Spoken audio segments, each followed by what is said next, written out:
El viento era la única voz que se atrevía a llenar el silencio de la casa. No era un murmullo suave, sino un lamento persistente que se colaba por la rendija de la ventana, como un alma que busca regresar. Lucía, a sus 40 años, se había acostumbrado a esa soledad sonora. Enfermera de día, viuda de noche, su vida era un péndulo cruel entre la sanación ajena y su propia herida abierta. Se movía con la precisión mecánica de quien ha perdido el motor interno, pero debe seguir funcionando por inercia. Aquella noche, sin embargo, el viento traía algo diferente. No era solo frío, sino una punzada, un escalofrío que no nacía de la temperatura, sino de la memoria. Lucía estaba en la sala con la luz principal apagada. Solo la tenue llama de una vela, colocada junto a la fotografía de Miguel, se atrevía a desafiar la oscuridad. En la imagen, Miguel le sonreía con esa mirada profunda que siempre le había prometido eternidad. Una promesa que el destino, tan cruel, había roto hacía exactamente 1 año y 3 meses. El aire vibró de repente. La llama de la vela, que había estado firme, danzó de forma violenta proyectando sombras fantasmales en las paredes. Lucía no se movió. Había aprendido que el miedo no detiene el dolor, solo lo adorna. Pero justo cuando la llama amenazaba con extinguirse, escuchó. No fue el crujido de la madera, ni el golpe de una rama. Fue un susurro tan íntimo, tan real, que solo podía nacer en el eco de su corazón. No me dejaste ir, Lucía. La voz. Era su voz. La voz grave, cálida, inconfundible de Miguel. Su respiración se detuvo. Sus manos que sostenían la taza de té frío temblaron hasta que el porcelanato chocó levemente con el plato. Lo que ella creía haber perdido en un instante brutal en una autopista lluviosa, parecía querer regresar en esa noche de viento y culpa. Esa culpa era el verdadero fantasma de su casa, y ella lo alimentaba cada día con su silencio. 1 año antes, la última discusión. Una tontería, una pelea de cansancio. Él se marchó de madrugada por un turno de guardia. Ella, resentida, no lo despidió. No se levantó para darle el beso que siempre le daba, ese ritual que sentía como un escudo protector. No dijo cuídate o te amo, palabras que ahora eran puñales helados clavados en su pecho. Horas después, la sirena, la llamada, el vacío. Esa omisión era el abismo que la consumía. No haber dicho adiós era negarle a él la paz y a ella misma el perdón. El viento se intensificó, sopló directamente hacia la vela y esta vez la apagó. La oscuridad fue absoluta, densa, sin el consuelo de la pequeña luz. Lucía se quedó inmóvil en la penumbra, y fue entonces en el negro total donde la visión se hizo más clara. Ella no estaba de luto por su muerte, sino por su silencio. Estaba de luto por las palabras no dichas, por la paz no concedida. El dolor que la oprimía no era la ausencia de Miguel, sino el peso de una despedida pendiente. Ella necesitaba esa conversación que nunca tuvieron. Necesitaba que él supiera que, a pesar de la tontería de la pelea, su amor era el aire que ella respiraba. Necesitaba que él la absolviera del pecado más grande, haber priorizado un enfado infantil sobre el amor eterno que se juraron. Se levantó con lentitud, como si sus huesos fueran de cristal. La fotografía de Miguel seguía allí, iluminada ahora solo por la luz de la luna que se colaba por la ventana. El rostro de él parecía serio, casi interrogante. «¿Qué me quieres decir, Lucía?», parecía preguntar la imagen. Ella se acercó a la ventana. El frío penetró su piel, pero ya no le importaba. Miró la noche, el cielo cargado y el perfil de las colinas, y luego una fuerza invisible la empujó a hacer algo que no hacía desde el accidente. Levantó la mano y tocó el cristal frío, sintiendo el viento en sus dedos. Y le habló, por primera vez en 1 año, no a la foto sino al vacío. Miguel, su voz era un hilo roto, una confesión ahogada. Necesito que sepas que lo siento. Lo siento por no haberme levantado. Lo siento porque la última cosa que recuerdas de mí fue mi silencio. Y en ese instante de vulnerabilidad, el viento le respondió. no con palabras audibles, sino con una ráfaga que movió las cortinas como si alguien o algo hubiera entrado en la habitación. Una corriente de aire cálido, dulce, la envolvió por un segundo. Un escalofrío de consuelo. No era frío, era una presencia. Lucía llevó la mano a su boca con los ojos anegados, sintiendo que no estaba sola. La noche no le había devuelto a su marido, sino la certeza de que su amor, de alguna forma, nunca se había ido. Esta noche, el juicio había comenzado, y ella sabía que la voz que la juzgaba y la voz que la perdonaría eran la misma. El camino hacia el perdón sería más duro que el luto. El recuerdo de esa ráfaga cálida se aferró a Lucía como la última hebra de un naufragio. Ella volvió a sentarse, no por cansancio, sino porque sus piernas habían fallado bajo el peso de la emoción. Intentó racionalizarlo. Era solo el viento, una corriente, la sugestión de una mente rota por la pena. Pero la sensación de la presencia permanecía, un eco dulce en el frío. Cerró los ojos y se permitió, por primera vez en meses, no huir. Dejó que la herida sangrara. La enfermera que curaba heridas ajenas había olvidado cómo curar la propia. Su trabajo era la evasión perfecta, sangre, urgencia, vida y muerte reales, tangibles. Allí no había espacio para la culpa abstracta. Pero en la quietud de su casa, la culpa era el aire que respiraba. El recuerdo de aquella mañana, la última, era una película que se repetía sin cesar, sin sonido, solo con la crudeza del gesto final. Miguel, de pie en el umbral, con el bolso de trabajo al hombro. Los ojos cansados, pero la mano siempre tendida hacia ella. Ella, en la cama, de espaldas, obstinada en una ofensa que ahora parecía tan ridícula como un grano de arena ante el océano. Él había dicho algo sobre el cansancio, la presión. Ella respondió con el silencio más punzante que pudo encontrar, un silencio que, en lugar de castigarlo a él, la había condenado a ella.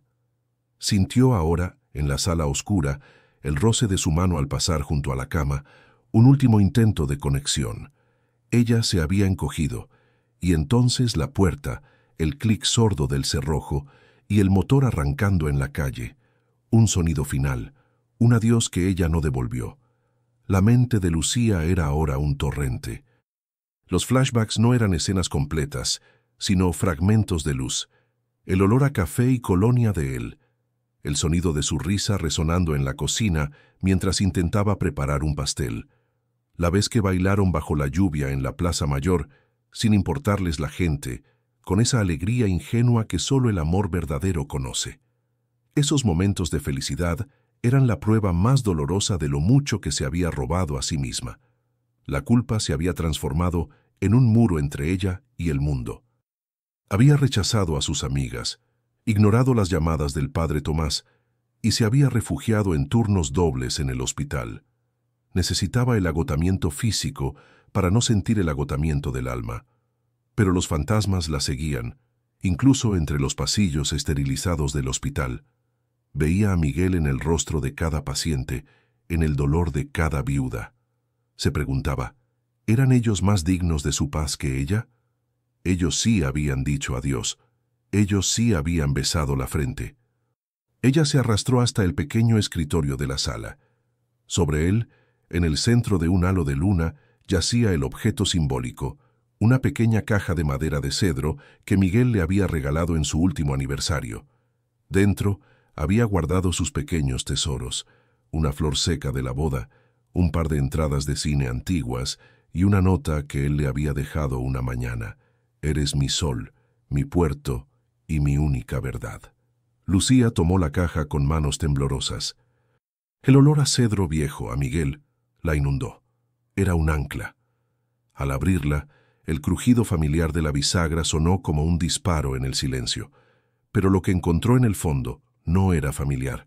Debajo de la flor seca había una delgada carta doblada, que ella nunca había visto.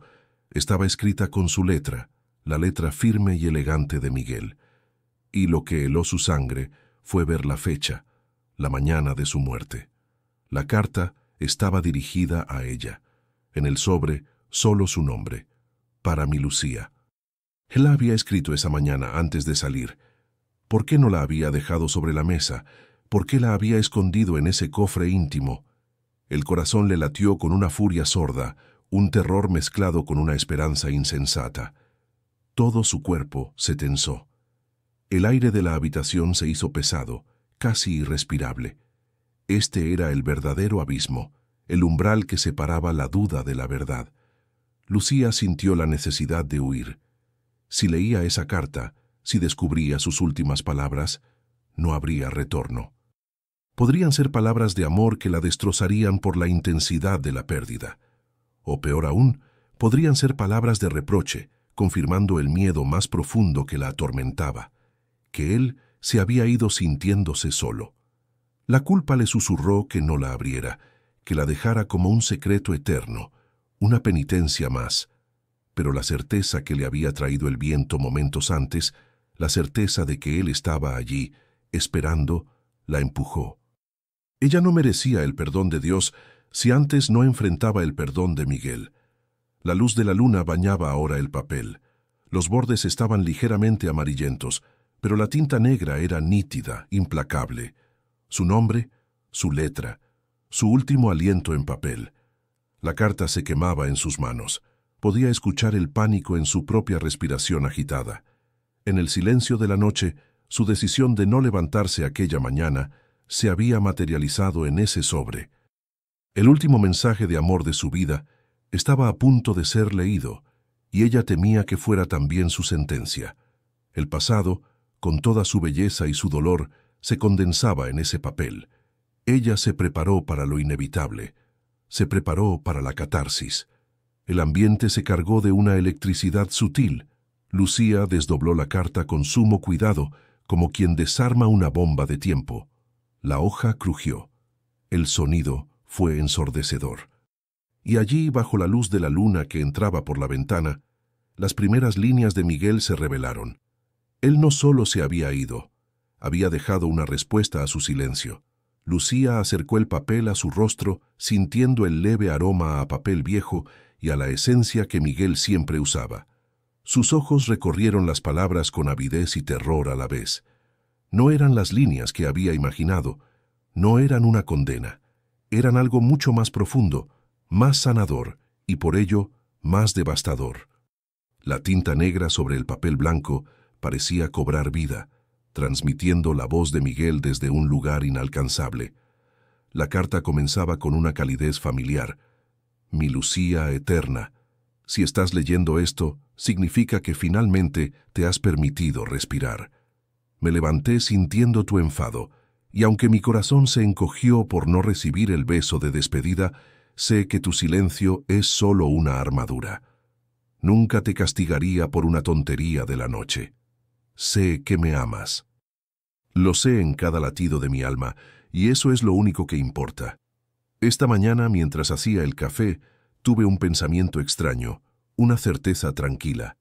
La vida es frágil, demasiado frágil para dejar que el orgullo nos robe un solo momento de verdad. Espero no necesitar que leas esto nunca, pero si el destino es caprichoso y la vida me llama antes de tiempo, quiero que sepas algo fundamental. No hay culpa en esto. Lo único que me duele no es tu silencio de hoy, sino el que podría venir después. El silencio que te impondrás a ti misma. No lo hagas. Prométeme que no lo harás. En el fondo de este cofre guardo la llave de la casa de campo, nuestro sueño no realizado. Vende lo que tengas que vender, déjalo todo, y ve allí. Construye el jardín que siempre quisiste. Ríe con el sol en la cara. Y si me extrañas, enciende una vela y deja que el viento entre. Yo estaré ahí, en el aire. No para atormentarte, sino para recordarte que el amor no se va. Simplemente cambia de forma. Tienes derecho a ser feliz, Lucía, y mi único deseo es que uses ese amor para sanar, no para castigarte. Gracias por el amor de mi vida. Me voy en paz, sabiendo que tú eres mi verdad. Siempre tuyo, Miguel. La carta se deslizó de sus dedos. No había lágrimas de pena, sino un llanto silencioso de liberación. Miguel no la había condenado, la había absuelto antes de que ella pidiera perdón. La culpa, esa criatura oscura que la había devorado por meses, se disolvió en la luz tenue de la luna. La verdadera herida no era que él se hubiera ido, sino que ella había dudado de su amor. Había pensado que un enfado era más fuerte que una década de promesas.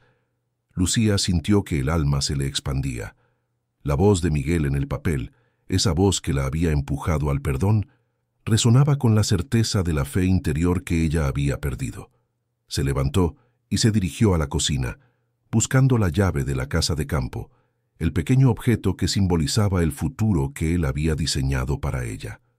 La encontró en el lugar más obvio, un gancho junto a las llaves del coche, una llave simple, plateada, que ahora representaba una huida y un renacer.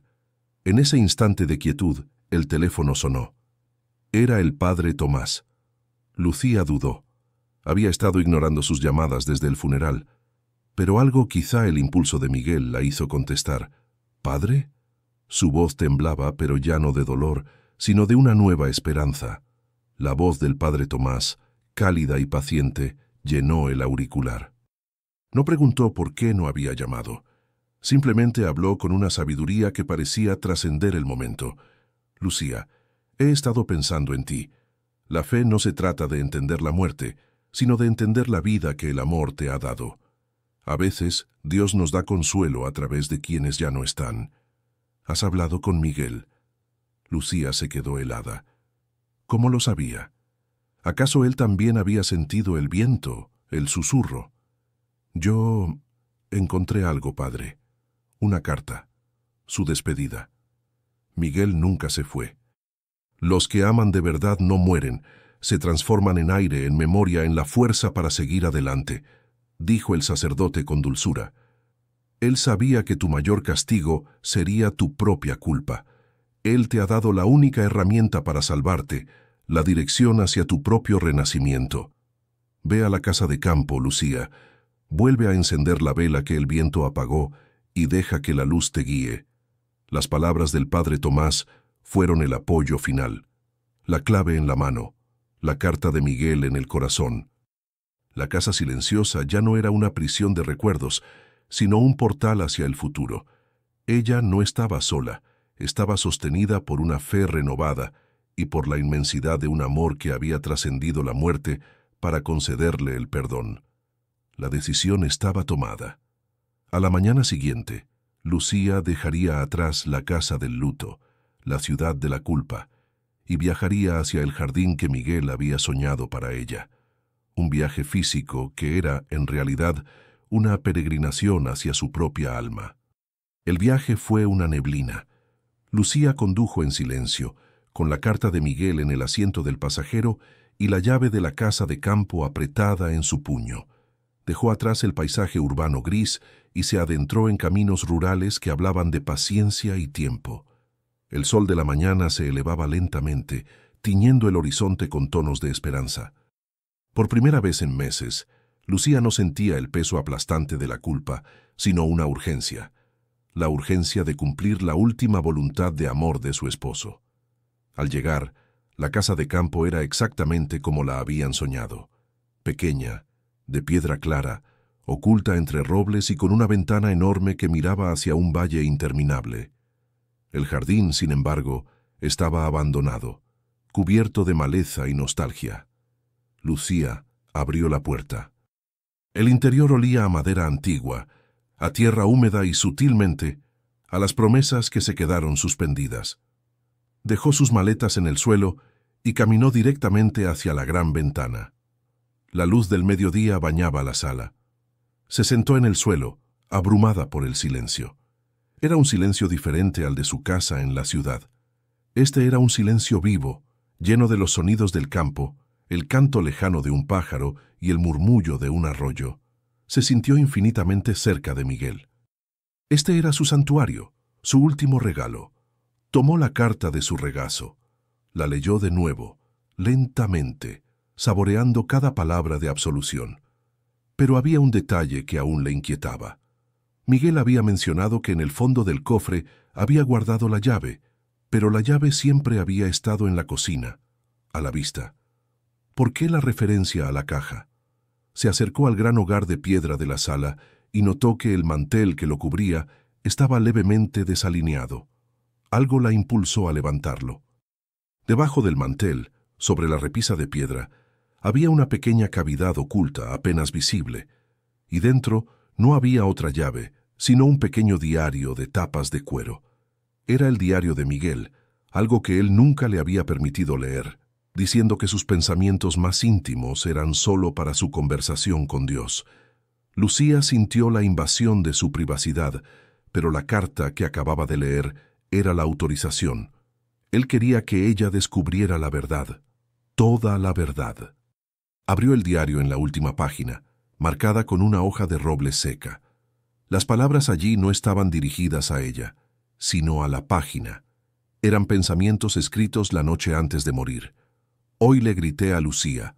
La discusión fue tonta, pero siento que el peso del trabajo me está volviendo injusto con ella. Le pedí perdón, pero no fue suficiente. Ella está herida. Y lo peor, me voy sabiendo que no pudimos resolverlo. Rezo para que ella entienda que mi amor es más grande que mi cansancio. Dios mío, si me la quitas mañana no me lo perdonaría. Y si me llevas a mí, rezo para que mi carta sea suficiente. No quiero que mi amor sea un castigo para ella. Solo quiero que sea su salvación. Ella merece ser feliz, incluso si esa felicidad no me incluye. La amo hasta el final del tiempo. Lucía no pudo contener el grito sordo que se alojaba en su garganta. Cayó de rodillas frente al hogar. No había confrontación. Solo había una confesión pura de amor de ambos lados. Él había sentido la misma culpa, el mismo dolor. Él también se había ido sintiendo el fracaso de una despedida no dicha. Pero él había actuado. Había dejado la carta y el diario. Había usado su último aliento de vida para sanarla. La catarsis llegó como una ola de agua helada y fuego a la vez. Se abrazó el diario y gimió, liberando toda la pena reprimida, no solo por la pérdida, sino por el año desperdiciado en el autocastigo. El verdadero perdón no venía de Miguel. Venía de la comprensión de que ella también lo había perdonado a él por no haberse despedido, y que él la había perdonado a ella por el silencio. Se puso de pie, secándose las lágrimas con la manga de su suéter. En medio de la sala sintió la necesidad de cumplir la última parte del ritual que Miguel le había dictado. Buscó en sus maletas una pequeña vela que había traído y la colocó sobre la repisa, justo al lado del diario. La encendió. La llama se elevó firme, sin parpadear, y en ese instante las ventanas que habían estado cerradas vibraron con una ráfaga suave. No era el viento furioso de la ciudad, sino una brisa dulce, casi un suspiro. La brisa entró en la sala, acarició la llama de la vela y se fue sin apagarla. Lucía se llevó las manos al rostro, sintiendo el aire tibio sobre su piel. Una sonrisa, una lágrima de paz cruzó su rostro. El amor verdadero había regresado. La noche había devuelto, no a su esposo, sino la paz que ella había perdido. Ella había sido perdonada por el viento, por la luz, por el diario y, finalmente, por su propia alma. Había llegado el momento de renacer. Los días que siguieron fueron un lienzo de sanación. Lucía se quedó en la casa de campo y por primera vez en mucho tiempo dejó de ser la enfermera para ser solo Lucía. La casa no le exigía nada, excepto paz. Empezó a desmalezar el jardín, cumpliendo la visión que Miguel había tenido para ella. El trabajo físico era una meditación, y cada raíz que arrancaba representaba una capa de culpa que se desprendía de su corazón. El silencio del campo era un eco amable, no un vacío cruel. La luz había cambiado. En la ciudad, la luz siempre había sido artificial o filtrada por el vidrio sucio de la culpa. Aquí, en el valle, la luz era brillante, cruda y prometedora. Se reflejaba en sus ojos de una manera nueva. Ya no eran ojos de luto, sino de quietud. La fotografía de Miguel ya no estaba en la sala, sino guardada junto al diario, en un lugar de honor y respeto, no de penitencia. Él ya no era un recuerdo doloroso, sino una presencia de fe. Una tarde, Mientras estaba sentada en el pórtico mirando las colinas que se extendían hasta el horizonte, se acordó de la voz del padre Tomás. A veces, Dios nos da consuelo a través de quienes ya no están. Comprendió que el amor de Miguel no solo la había absuelto del silencio, sino que la había empujado hacia una nueva vida. Él no quería que ella se consumiera en la memoria, quería que floreciera en la realidad. Se levantó y caminó hacia un pequeño árbol joven que Miguel había plantado en la esquina del jardín, antes de que el trabajo y la vida de la ciudad los atraparan. Estaba raquítico, pero vivo. Lucía se arrodilló, tomó tierra fresca con sus manos y comenzó a abonarlo. Sintió la conexión con el ciclo de la vida, el mismo ciclo que se negaba a reconocer. El árbol era ella, necesitando cuidado, luz y la esperanza de que, después del invierno, la floración es inevitable. Ella miró sus manos. Eran manos de enfermera, acostumbradas a inyecciones y vendas, pero ahora eran también manos de jardinera, de constructora de sueños. El dolor se había transformado en un espejo, y en ese reflejo, por fin, vio a alguien que merecía perdón. Lucía supo que su tiempo de luto había terminado. No olvidaría a Miguel, jamás, pero ya no se castigaría por su ausencia. El amor no se detiene, solo se transforma en una fuerza silenciosa que empuja hacia adelante. Esa noche, encendió la vela que el viento había bendecido. Se sentó junto a la ventana, sin miedo a la oscuridad. El viento sopló de nuevo, pero esta vez la llama se mantuvo firme. Ella sonrió. El amor eterno no se trata de no perder a quien amas, sino de encontrarlo de nuevo, transformado en la paz que necesitabas. Lucía sintió una profunda conexión con la vida que la rodeaba.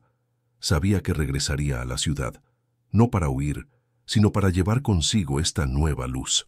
Regresaría a su trabajo no para esconderse, sino para compartir la sanación que había encontrado.